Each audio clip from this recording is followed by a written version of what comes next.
All right, let's jump right into this explainer. Today, we're taking an objective look at the absolute staggering dichotomy of Conor McGregor as of July 2026. Because on one hand, you've got this massive, highly publicized narrative of a UFC comeback, but on the other, a series of devastating civil court verdicts. It's a wildly complex, multi-layered story of a guy whose actions completely outside the octagon are now making way more headlines than anything he's actually doing inside it.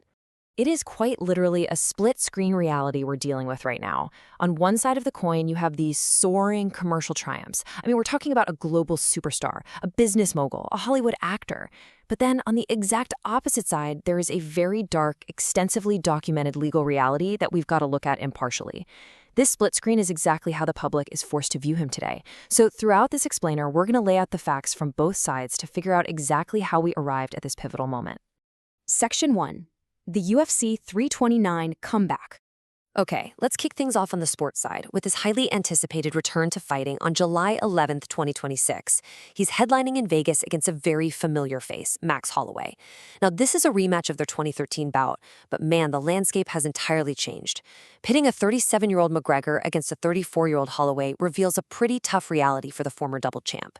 Just look at the stats. Holloway now holds a significant edge, landing nearly 7 strikes per minute compared to McGregor's 5.3, all while boasting a stellar 81% takedown defense. It really paints a picture of a steep uphill battle. And to really grasp the sheer magnitude of this return, you've got to remember his last time out. The UFC is aggressively pushing this as a massive comeback story after a 5-year hiatus. McGregor's last fight, that was way back on July 10th, 2021, at UFC 264, where he suffered that catastrophic broken tibia and fibula against Dustin Poirier. He actually had to be airlifted out of that very same arena. Add to that the fact that he's gone 1-3 in his last 4 fights, and it makes total sense why he's walking into UFC 329 as a heavy betting underdog. He is stepping back into the cage to prove he still belongs. Section 2. Hollywood and liquid gold. But hey, moving beyond the octagon, his extended absence from fighting hasn't exactly meant an absence from the spotlight. Actually, he's successfully built a massive business empire and launched a Hollywood career in the meantime. Take his acclaimed screen debut for the 2024 Amazon Prime remake of the 80s classic Roadhouse, alongside Jake Gyllenhaal. Critics were actually praising his natural ability to play a devilishly charismatic villain. The Guardian even noted he almost steals the show. It was a straight-to-streaming hit that proved his immense star power effortlessly translates to film. And his business ventures, equally potent. We're talking over 500 UK bars and pubs currently serving his forged Irish stout. Thanks to a major partnership with the UK's largest independent drinks wholesaler, that stout is seeing a truly massive rollout. And remember, this is on top of his Proper No. 12 Irish whiskey brand, which saw a majority stake sold for reported $600 million just a few years prior. So commercially speaking, his draw is undeniably as strong as ever. Section 3. The civil rape verdict. Now we have to make a really hard pivot here to objectively examine his extensively documented legal issues, starting most prominently with the Nikita Hand case. Tracing this 7-year legal battle, the incident occurred back in December 2018 following a Christmas party in Dublin.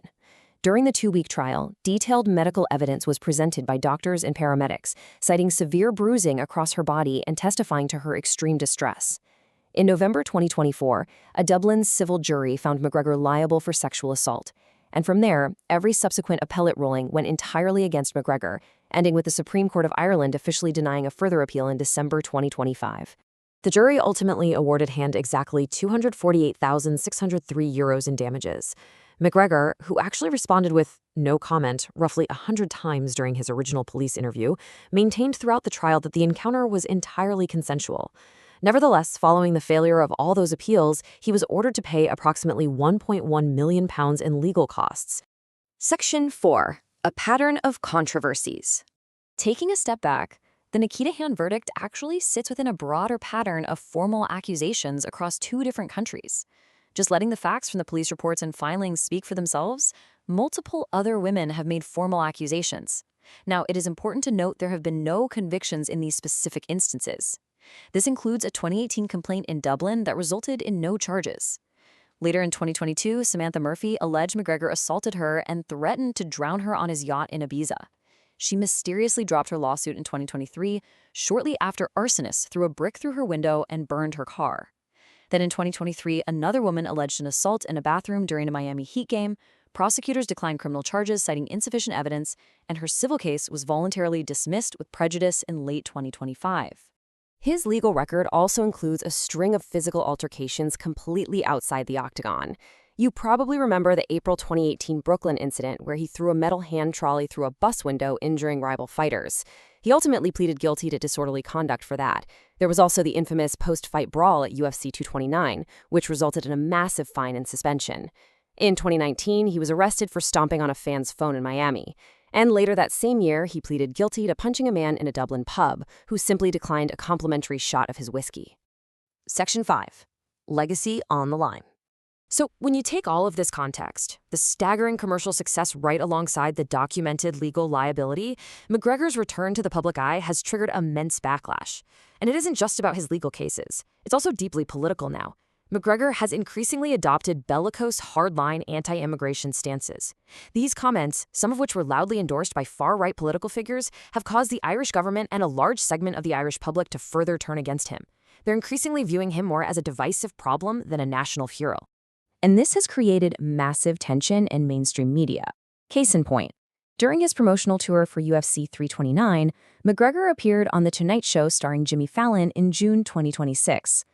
The interview completely ignored the civil rape verdict, keeping things entirely light and focused on the fight, while the online response was furious. Actress Christina Ricci posted a scathing reaction on Instagram, writing, "Shame on you, Jimmy, for platforming this human garbage." This kind of reaction quickly pushed the story out of the sports pages and directly into mainstream entertainment news, sparking a huge debate about media accountability and platforming. Wrapping up this explainer, I want to leave you with this final thought to chew on. When those stadium lights turn on at the T-Mobile Arena on July 11th, and he begins that iconic walk to the cage, how do we process the reality of a celebrated sports and business icon who is, simultaneously, a civilly liable defendant? Can the dazzling highlight reel ever truly be separated from the dark reality of the police reports and courtroom verdicts? It's a heavy question, and it's one the sporting world and the public at large is going to have to answer.